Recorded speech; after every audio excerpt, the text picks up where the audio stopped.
Good morning students, जय हिंद। मैं Vipin sir और जीविका केमिस्ट्री क्लासेस में आपका एक बार फिर से स्वागत है।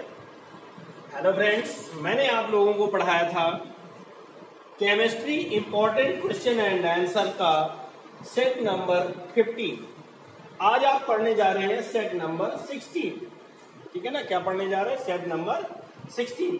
सेट नंबर 16 में आपको क्या पढ़ना है कि पहले आपको सेट 15 के आंसर बताऊंगा और ये सारे क्वेश्चन आप बेहतरीन ढंग से तैयार करते चलें, जो आपके लिए विभिन्न कंपटीशंस, प्रतियोगी परीक्षाओं जैसे कि TGT, PGT, SSC, NEET, railway, paramedical, ETC, कोई भी कंपटीशन या जनरल साइंस के कंपटीशंस होते रहते हैं, स्कूलों में होते रहते हैं, है ना। इन सब चीजों के कंपटीशन के लिए आपके पास मैं बेहतरीन से बेहतरीन, अच्छे से अच्छे क्वेश्चन ढूंढ करके ला रहा हूं और आपको प्रैक्टिस सेट भी करवाता हूं, जिससे कि आपकी प्रैक्टिस अच्छी होती रहे।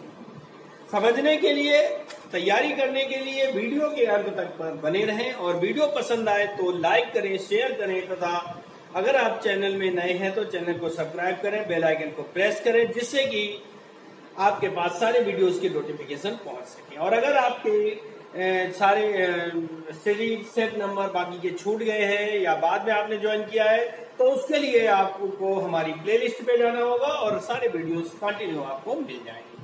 आपके छोटे भाई बहन अगर आप पढ़ते हैं, क्लास 12th है और 11th में, तो क्लास 12th के टॉपिक चैप्टर वाइज चैप्टर आपके डिफाइन किया जा रहा है, जिससे कि आपके क्लास 12th की यूपी बोर्ड एग्जाम के लिए बेहतरीन अच्छी तैयारी हो जाएगी। ठीक है ना, इससे आपके लॉकडाउन का कोई इफेक्ट नहीं पड़ेगा और आपकी तैयारी बेहतरीन से बेहतरीन हो जाएगी। चलिए आइए देखते हैं। सबसे पहले सेट नंबर 15 का सॉल्व 15 है, विद्युत उदासीन कण है। तो भैया पहले क्वेश्चन का आंसर था आपका डी और इसमें गामा कण। गामा कण होता है जो उदासीन होता है। 11 क्वेश्चन नंबर 2 कह रहा है वह कण जो विद्युत तथा चुंबकीय क्षेत्र में विचलित नहीं होता। वह कण जो विद्युत तथा चुंबकीय क्षेत्र में विचलित नहीं होता, तो आपका आंसर यहाँ पर सी होगा, लेकिन है आपका आंसर गामा।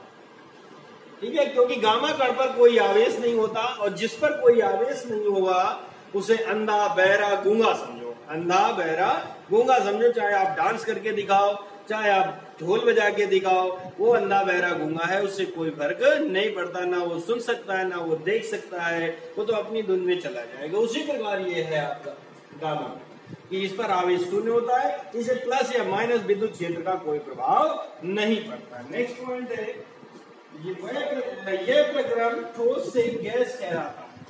यानी किसी प्रक्रम का, किसी पदार्थ का सीधे ठोस अवस्था से गैस अवस्था में बदलने की जो प्रक्रम है वो कहलाता है ऊर्ध्वपातन। क्या कहलाएगा? ऊर्ध्वपातन। क्वेश्चन नंबर 4 है, जब यौगिक के अणु सूत्र समान परंतु संरचना सूत्र भिन्न भिन्न होते हैं तो वो कहलाएगा समावयवी। क्या कहलाएगा? समावयवी कहलाएगा। आई बात समझ में? क्वेश्चन नंबर 5 है, प्रयोगशाला में बनने वाला प्रथम कार्बनिक यौगिक, इसका ए है यूरिया।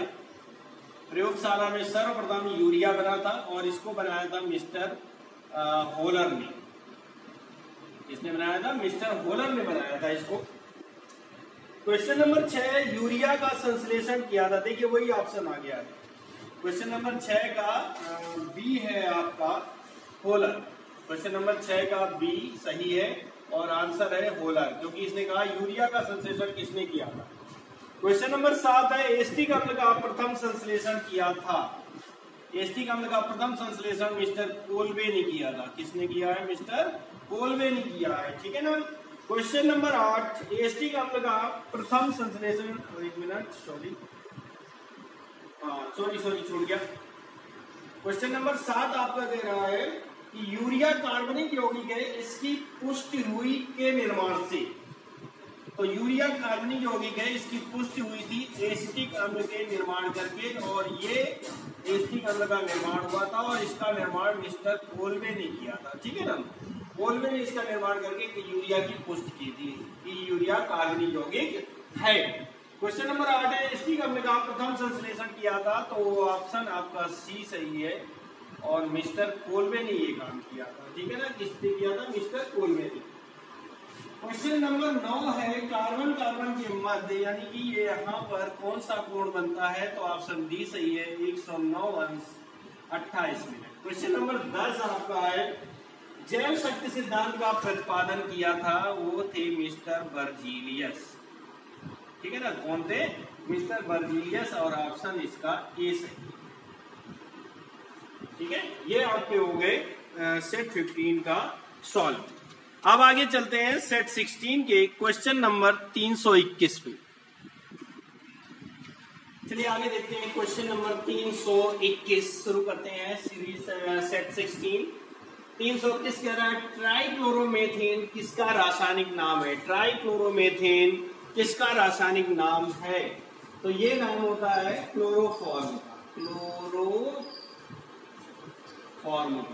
क्लोरोफॉर्म का सूत्र होता है CHCl3। क्या होता है? CHCl3। अब क्लोरीन के 3 है इसलिए ट्राइक्लोरो और एक कार्बन है तो मेथेन हो जाता है, तो नाम इसका IUPAC नाम हो गया ट्राइक्लोरोमेथेन। ठीक है, क्वेश्चन नंबर 322 कह रहा है कार्बन टेट्राक्लोराइड को अन्य किस नाम से जाना जाता है? कार्बन टेट्राक्लोराइड को अन्य किस नाम से जाना जाता है? तो कार्बन टेट्राक्लोराइड को अन्य किस नाम से जाना जाता है? थोड़ा सा कोशिश करिए, आपको आ जाएगा कि इसका क्या नाम होता है। आया दिमाग में? नहीं आया कोई बात नहीं, पायरीन के नाम से जानते हैं इसको। पायरीन सूत्र होता है CCl4, ये पायरीन। ठीक है, बिजली से लगी आग को बुझाने में प्रयुक्त होता है, यानी अगर बिजली से आग लग जाए, समझ रहे हैं ना, बिजली से शॉर्ट सर्किट जिसको बोलते हैं, आग लग जाए तो उसको बुझाने में क्या प्रयोग किया जाता है? तो भैया पायरीन नामक अग्निशामक, पायरीन अग्निशामक यानी इसी का प्रयोग किया जाता है। ठीक है ना। अल्कोहल के अवयवी तत्व हैं। अवयव क्या होते हैं? अवयव का मतलब होता है कोई पदार्थ जिन पदार्थों, जिन अवयवों, जिन भागों से मिलकर बना होता है वो उसके अवयव कहलाते। अब जैसे अल्कोहल का एक मान लीजिए C2H5OH या फिर CS3OH, तो देखिए क्या है, कार्बन है, हाइड्रोजन है, ऑक्सीजन है ना। तो इसमें अवयव क्या होंगे? कार्बन होंगे, हाइड्रोजन होंगे व ऑक्सीजन हो जाएगा। ये अवयवी तत्व हो जाएंगे किसके? अल्कोहल। ठीक है, आइए आगे चलते हैं। क्वेश्चन नंबर 325 बहुत बढ़िया क्वेश्चन है, महत्वपूर्ण क्वेश्चन है। नार्सिलेन नाम से किस कार्बनिक यौगिक का प्रयोग शल्य चिकित्सा में किया जाता है? फिर से देख लें, नार्सिलेन नाम से किस का यौगिक का प्रयोग शल्य चिकित्सा यानी ऑपरेशन थिएटर्स, ऑपरेशन करने में प्रयोग किया जाता है। ठीक है ना।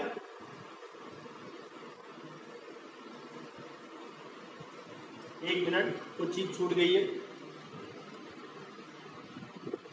चलिए देखिए, थोड़ा सा मिस्टेक हो गया था, एक शब्द निश्चेतक लिखना रह गया था।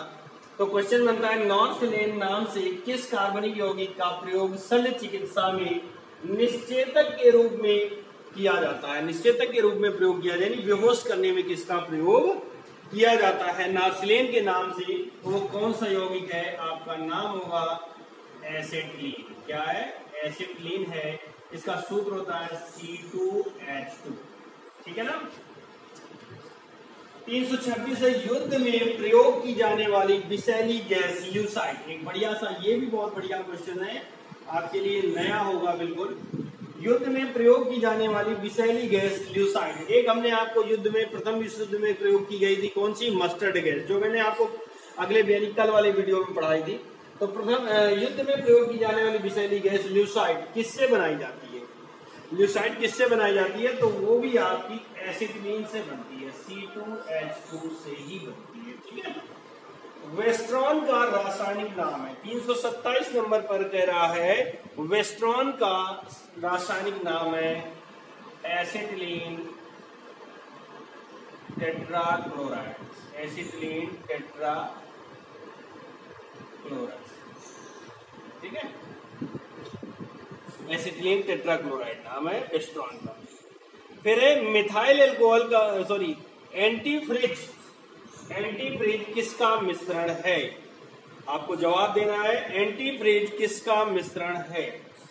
तो एंटीफ्रीज जो होता है वो CH3OH और प्लस H2, यानी मेथिल एल्कोहल और जल का मिश्रण होता है। मेथिल एल्कोहल और जल का मिश्रण होता है एंटीफ्रीज।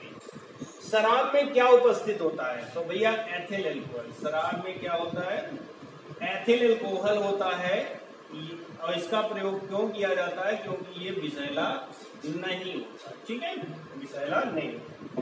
फिर 330 एल्कोहलीय पेय पदार्थों में कौन सा एल्कोहल होता है? एल्कोहलीय पेय पदार्थों में भैया चाहे कोई सा भी केवल एल्कोहल जो पीने योग्य एल्कोहल है, जो विषैला नहीं होता, वो मात्र एथिल एल्कोहल है। ठीक है ना। एक क्वेश्चन बनता है सौंदर्य प्रसाधन में किस एल्कोहल का प्रयोग होता है? तो भी इसी एल्कोहल का प्रयोग होता है। आया समझे? नोट कर लीजिए। आगे देखते हैं 331। चलिए आगे देखते हैं 331। Question number 331। अन्य एल्कोहल के नाम से जाना जाता है। ठीक है ना। अन्य एल्कोहल के नाम से जाना जाता है, तो कौन सा एल्कोहल है जिसे अन्य एल्कोहल के नाम से जाना जाता है? तो भैया अन्य एल्कोहल के नाम से, अन्य से मतलब होता है जो प्राप्त होता है अन्य से, ethyl alcohol. Ethyl alcohol. Question number 332 देखिए, बहुत बढ़िया क्वेश्चन है ये। उन लोगों को बताएं जो लोग एल्कोहल का सेवन करते हैं कि अधिक मात्रा में एल्कोहल के सेवन से किस अंग पर बुरा प्रभाव पड़ता है? अधिक मात्रा में यानी ज्यादा मात्रा में एल्कोहल लेना, यानी कि शराब लेने से किस अंग पर ज्यादा प्रभाव पड़ता है, या कौन सा अंग खराब हो जाता है? तो वो है हमारा लीवर। सबसे ज्यादा लीवर पर प्रभाव पड़ता है और लीवर खराब हो जाता है। ठीक है ना।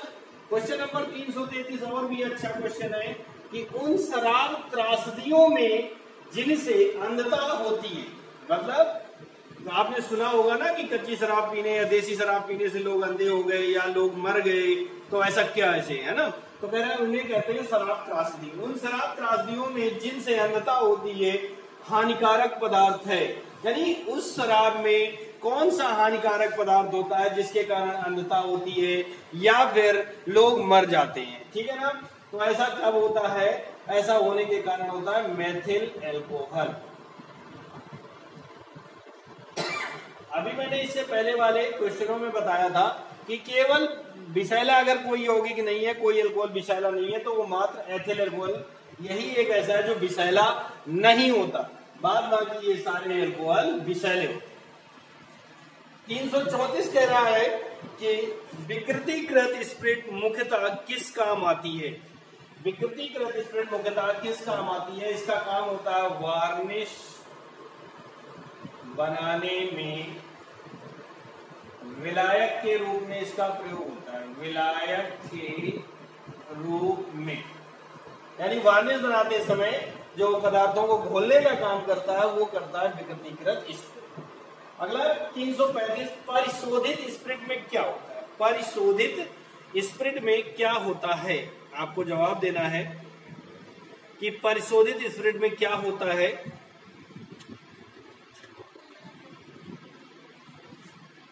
तो इसमें लगभग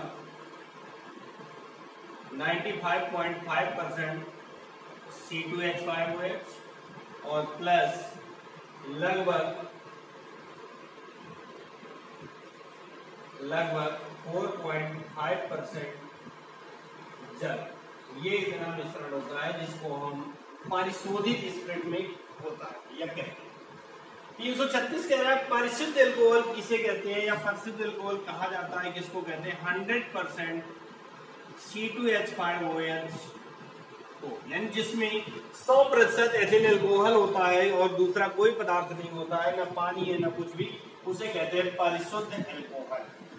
देखिए 337 बढ़िया सा क्वेश्चन आ गया। दाढ़ी बनाने में है, दुनिया सभी लोग जानते हैं शेव बनवाई जाती है ना, शेव बनवाने के लिए। तो कह रहा है शेव बनवाने के बाद चेहरे पर जो घोल लगाया जाता है, नाई लगा देता है घोल, जिससे चेहरे पर ठंडक महसूस होती है, यह गुण किस यौगिक की उपस्थिति के कारण होता है? एक बार फिर से पढ़ें। दाढ़ी बनाने के बाद चेहरे पर जो घोल लगाया जाता है उससे चेहरे पर ठंडक महसूस होती है, यह गुण किस यौगिक की उपस्थिति के कारण होता है? तो आपका आंसर होगा C2H5OH की। यानी एथिल अल्कोहल की उपस्थिति के कारण ऐसा महसूस होता है। देखिए 338 बहुत अच्छा क्वेश्चन है। मेथेनॉल किस नाम से जाना जाता है? बहुत पूछा जाता है परीक्षाओं में, मेथेनॉल किस नाम से। अब आप कहते हो मेथेनॉल का नाम तो मेथिल अल्कोहल होता है, साधारण नाम, और मेथेनॉल नाम है IUPAC नाम है ना। लेकिन यहाँ पर मेथेनॉल को वुड अल्कोहल के नाम से भी जानते हैं, वुड अल्कोहल, क्योंकि यह लकड़ी के भंजक आसवन से प्राप्त होता है। वुड माने लकड़ी, है ना, लकड़ी के भंजक आसवन से प्राप्त होता है, इसलिए इसे वुड अल्कोहल के नाम से जानते हैं। 339 है, शराब का निर्माण किस क्रिया के फलस्वरूप होता है? यानी शराब का निर्माण कौन सी क्रिया कहलाती है? तो आपका जवाब होना चाहिए किण्वन। किण्वन क्रिया के फलस्वरूप शराब का निर्माण होता है। लो, जो आंसर था वही क्वेश्चन बन गया कि किण्वन कैसी प्रक्रिया है? किण्वन जो है ऊष्माक्षेपी प्रक्रिया होती है। क्या होती है? ऊष्माक्षेपी प्रक्रिया होती है किण्वन। तो भैया इस तरह से आपके 20 क्वेश्चन की सीरीज कंप्लीट हो जाती है, और इसके आगे आपका समय आ गया है प्रैक्टिस सेट देने का, है ना। तो अब मैं आपको आगे प्रैक्टिस सेट देने जा रहा हूं, तो देख लीजिएगा।